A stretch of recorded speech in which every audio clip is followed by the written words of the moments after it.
अंदर वीकनेस आ सकता है, या फिर आपको परफॉर्म ऐसी चीज़ें हो सकती है जिससे आप परफॉर्मेंस नहीं कर सकते हो इस वर्कआउट को, या फिर आपको चक्कर भी आ सकते हैं।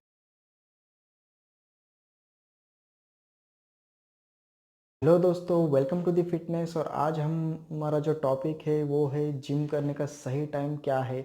और इस वीडियो के अंदर हम जो कवर करने वाले पॉइंट्स है वो है कि हाँ, सही टाइम क्या है, हमें कितने टाइम वर्कआउट करना चाहिए, कितने टाइम वर्कआउट करने से हमारे बॉडी को क्या क्या ग्रोथ रहेगी, क्या बेनिफिट्स होंगे। ऐसी बहुत सारे चीज़ों के ऊपर आज हम बात करने वाले हैं। ये जो टॉपिक है बहुत ही छोटा टॉपिक है, लेकिन जिसका इम्पोर्टेंस है वो हमारे इस फिटनेस ट्रेनिंग में बहुत ही ज़्यादा इम्पोर्टेंट, और जो रोल है वो बहुत ही इम्पोर्टेंट रोल है। तो इस बातों को सभी को समझना बहुत ही ज़रूरी है। चाहे आप बिगिनर्स हो या फिर इंटरमीडिएट हो, आपको इस बात को समझना बहुत ही ज़रूरी है और इम्पोर्टेंट है। तो बात करते हैं पहले कि हम वर्कआउट किस टाइम कर सकते हैं। तो दोस्तों, ये जो वर्कआउट टाइम है, अब दिन में से कोई भी टाइम को चूज़ कर सकते हो, चाहे वो मॉर्निंग हो, आफ्टरनून हो या फिर इवनिंग हो। आप दिन में से कोई भी टाइम को चूज़ कर सकते हो और उस टाइम वर्कआउट कर सकते हो। ऐसा कोई फिक्स टाइम नहीं है कि इसी टाइम पे हमें वर्कआउट करना है।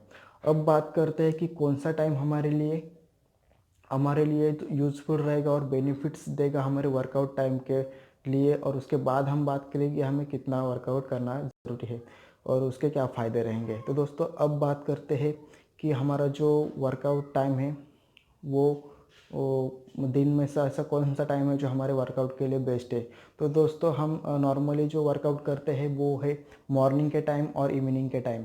तो दोस्तों, पहले बात करते हैं इवनिंग टाइम की। तो दोस्तों, आप अगर इवनिंग के टाइम वर्कआउट करेंगे तो वो जो टाइम है वो आपके लिए बेनिफिट्स देगा as compare to morning time. क्योंकि दोस्तों, जब आप इवनिंग के टाइम वर्कआउट करते हो तो जो आपके अंदर ऐसी इनफ एनर्जी होती है जो अपने दिन भर के न्यूट्रिशन से आपको मिलती है। आपने ऐसे दिन भर में बहुत सारा न्यूट्रिशन लिया होता है जिसकी एनर्जी आपके बॉडी के अंदर होती है, और आपको परफॉर्मेंस करने के लिए वो एनर्जी बहुत ही यूज़फुल रहेगी as compare to morning time. और मॉर्निंग टाइम की बात करते दोस्तों, आपने रात के बाद से कुछ खाया नहीं होता है, 7-8 घंटे से आपके बॉडी में कुछ नहीं होता है। और जब आप मॉर्निंग टाइम में वर्कआउट करने के लिए जाते हैं तो उस टाइम आपने प्री वर्कआउट लिया होता है, तो जो उसी को प्री वर्कआउट के साथ आप वर्कआउट कर रहे होते हैं। तो आज कंपेयर टू इवनिंग टाइम आपके अंदर उतनी एनर्जी नहीं होती है जितनी इवनिंग टाइम में होती है। तो कोशिश करें कि आप इवनिंग के टाइम वर्कआउट करें जिससे आपको ज़्यादा एनर्जी होती है। लेकिन ऐसी कोई फिक्स टाइम नहीं है कि मॉर्निंग को नहीं करना चाहिए, इवनिंग को नहीं करना चाहिए। आप दोनों भी टाइम वर्कआउट कर सकते हो। अब बात करते हैं कि हमें वर्कआउट कितना टाइम करना चाहिए। तो दोस्तों, एक पर्टिकुलर टाइम फिक्स करें और उसके बाद हमने कंसिडर किया है कि आपने एक पर्टिकुलर टाइम फिक्स किया है और उसके बाद आपने जिम ज्वाइन करी है। और अब बात करते हैं कि जो टाइम है वो है 40 मिनट से लेके 90 मिनट का, यानी कि 1 घंटे से लेकर 1.5 घंटे का जो टाइम है वो आपके लिए आपके परफॉर्मेंस के लिए, आपके वेट ट्रेनिंग के लिए, जो भी आपकी एक्सरसाइज है उसे कंप्लीट करने के लिए इनफ टाइम है, जिस टाइम में आप आपकी पूरी ट्रेनिंग को कवर कर सकते हैं, कंप्लीट कर सकते हैं।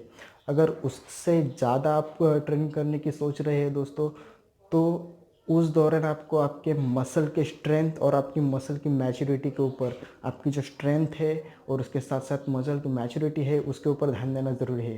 क्योंकि अगर ये जो वेट ट्रेनिंग जो दोस्तों होती है वो बहुत हैवी होती है, और अगर ये आप ज़्यादा करोगे तो उस दौरान आपको बहुत सारे प्रॉब्लम को फेस करना पड़ सकता है।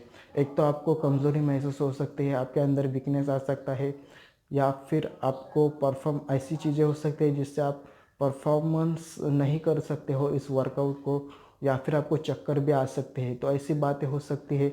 अगर ऐसे कुछ बातें आपको फील होती है तो आप उसी टाइम उस वर्कआउट को क्विट करें उस दिन के लिए। अगर आपको वर्कआउट ज़्यादा करना है तो आप दूसरे दिन पे आकर वर्कआउट कर सकते हो उसी जोश के साथ। लेकिन फ़िलहाल उस टाइम आपको उस वर्कआउट को क्विट करना है। अब बात करते हैं कि एक पर्टिकुलर टाइम के ऊपर वर्कआउट करने से हमें क्या क्या बेनिफिट्स मिलते हैं। दोस्तों, हर रोज़ एक टाइम पे वर्कआउट करने से हमारे बॉडी के ग्रोथ के लिए हमें टाइम मिलता है, जिस टाइम के अंदर हमारी बॉडी रिकवर होती है और रिकवर होने से हमारी बॉडी की ग्रोथ होती है। तो जो दोस्तों हमारे जो मसल्स है वो 24 आवर्स से लेके 72 से 100 आवर्स के अंदर प्रिपेयर होते हैं। तो हम जो वर्कआउट होता है वो 2 से 3 दिन के बाद हम रिपीट करते हैं। तो उस दौरान जो टाइम रहता है, तो जो हम दूसरे दिन एक वर्कआउट करते हैं, तो दोस्तों वो जो फ्री टाइम रहता है उसके अंदर हमारे मसल्स है जो प्रिपेयर होते हैं वर्कआउट के लिए, जो स्ट्रांग होने रहते प्रिपेयर रहते हैं वर्कआउट के लिए। तो उस दौरान आप फिक्स टाइम पे वर्कआउट करोगे तो उसके ज़्यादा बेनिफिट्स आपको मिल सकते हैं। तो दोस्तों ऐसे कुछ छोटे छोटे पॉइंट्स होते हैं जिन्हें हमें समझना ज़रूरी होता है हमारे इस ट्रेनिंग के दौरान और इस सेक्शन में। तो जिन्हें हम समझकर, इन छोटी छोटी बातों को समझ कर हम हमारे बॉडी को बहुत सारे बेनिफिट्स प्रोवाइड कर सकते हैं। तो दोस्तों ये छोटी सी इन्फॉर्मेशन थी जो आपके साथ मैंने शेयर की, जो मुझे लगा कि ये इन्फॉर्मेशन शेयर करना आपके लिए बहुत इम्पोर्टेंट है। तो अगर ये वीडियो आपको इन्फॉर्मेशन अच्छी लगती है तो वीडियो को लाइक करें, मेरे चैनल को सब्सक्राइब करें, मुझसे दोस्ती करें और आगे बढ़े। तो दोस्तों ऐसे बहुत सारे वीडियोज़ के लिए मुझसे जुड़े रहिए और हम बहुत सारे जो इन्फॉर्मेशन है जो अभी आनी बाकी है, तो जुड़े रहिए। Thank you.